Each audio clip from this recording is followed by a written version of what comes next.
पीछे से नर्स आई और अवनी ने उसका रास्ता रोकते हुए पूछा, सिस्टर क्या हुआ, डॉक्टर क्यों नहीं आ रहे हैं? नर्स ने गोल मोल सा जवाब दिया, जिसके बाद वो वहां से चली गई। अवनी ने टेंशन में कहा, आखिर ये लोग इंसान को बचाते हैं या उनकी जान लेते? एक आदमी दर्द से तड़प रहा है और यहाँ किसी को फर्क ही नहीं है कि कम से कम उसे देख ही ले। कभी डॉक्टर यहाँ बिजी है, कभी वहाँ बिजी है। अरे बाकी सब डॉक्टर मर गए हैं क्या? किसी को भी बुलाओ, लेकिन मेरे डैड को ठीक करो।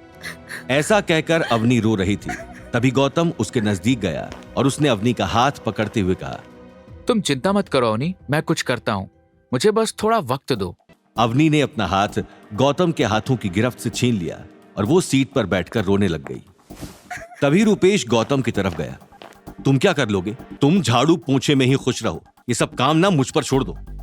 रूपेश अवनी की तरफ बढ़ा और उसने कहा, तुम शांत हो जाओ अवनी, और आंटी आप भी चिंता मत कीजिए, मैं अंकल के इलाज के लिए जल्द से जल्द एक बढ़िया डॉक्टर का इंतजाम करता हूं। ऐसा बोलने के बाद रूपेश वहां से मुड़कर जा ही रहा था कि तभी गौतम ने पीछे से उसका कंधा पकड़ते हुए उसे रोका और उससे कहा, तुम क्या करोगे?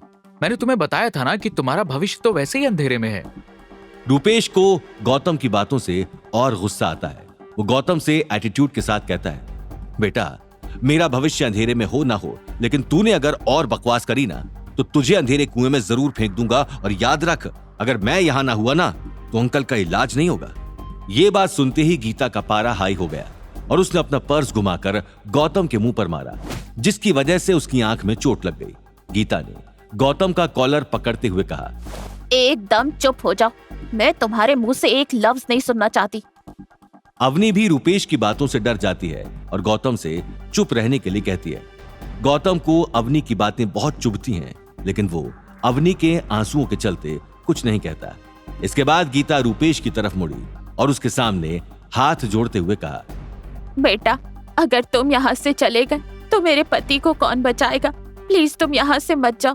वैसे भी मैं अवनी और इसका तलाक करवा दूंगी, लेकिन तुम प्लीज यहाँ से मत जाओ।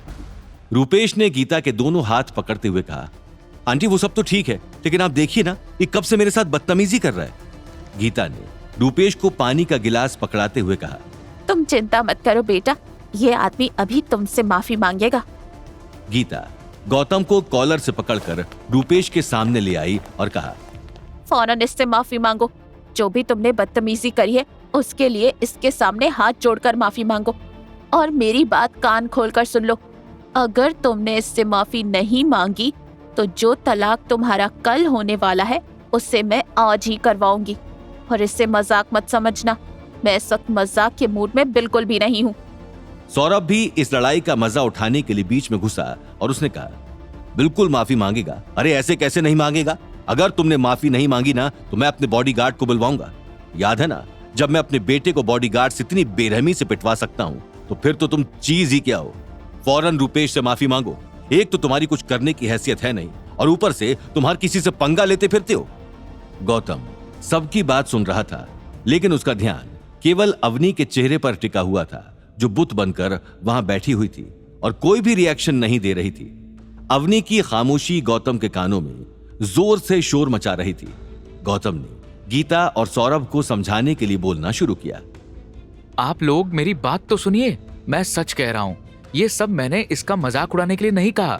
मुझे सच में पता है कि इसका आने वाला कल बेहतर नहीं है। इसका खराब वक्त बहुत जल्द आने वाला है, और अगर आप लोगों को मेरी बात पर विश्वास ना हो तो कुछ दिन का इंतजार कीजिए। ये खुद यहाँ पर सबके सामने आकर बताएगा कि इसका दिवाला निकल गया है। आप लोग मेरी बातों का विश्वास तो कीजिए। गीता ने अपने पर्स से फिर से गौतम के मुंह पर वार किया और कहा, तुम चुप होते हो या नहीं? मैंने कहा ना कि अपनी फालतू की बातें अपने दिमाग में ही रखो। इसे मुंह से बाहर निकालने की जरूरत नहीं है। तुम इससे माफी मांग रहे हो या मैं तुम्हारा और अवनी का तलाक अभी करवाऊं? गौतम ने मन ही मन कहा, अवनी को तलाक तो मैं बिल्कुल भी नहीं दूंगा। मैं अवनी के बगैर नहीं जी सकता। लेकिन इसकी ये चुप्पी, इसकी नाराजगी साफ दिख रही है। फिलहाल बेहतर यही होगा कि मैं सिर्फ अवनी की खुशी के लिए माफी मांग लूं, ताकि उसे और ज्यादा टेंशन ना हो, वरना मामला हाथ से निकल जाएगा। और डैडी जी को जो ठीक करवाना है वो मैं बात तो कहीं पीछे छूट जाएगी, और इन सब चक्कर में अगर डैडी जी को कुछ हो गया तो। ऐसा सोचते हुए गौतम ने गीता से कहा, ठीक है मम्मी जी, सिर्फ और सिर्फ आपके लिए और अवनी की खुशी के लिए मैं रूपेश से माफी मांगने के लिए तैयार हूँ। गौतम ने मुंह नीचे करते हुए कहा। सॉरी रूपेश, आगे से ऐसा नहीं होगा, मुझे माफ कर दो। रूपेश ने गौतम को धक्का मारते हुए कहा, ये हुई ना बात, अब तुमने तमीज से बात की है। अब देखो मैं कैसे डॉक्टरों की लाइन लगा देता हूं, और अंकल को 2 दिन में ठीक न करवाया ना तो मेरा भी नाम रूपेश जैन नहीं। अरे तुम तो माफी भी ऐसे मांग रहे हो जैसे एहसान कर रहे हो, जब कितने सारे एहसानों के तले तो तुम खुद दबे हुए हो। आगे की कहानी जानने के लिए देखिए अगला एपिसोड सिर्फ पॉकेट एफएम के यूट्यूब चैनल पर, और रॉयल वारिस के सारे एपिसोड्स को सुनने के लिए डिस्क्रिप्शन में दी लिंक से डाउनलोड करें पॉकेट एफएम ऐप।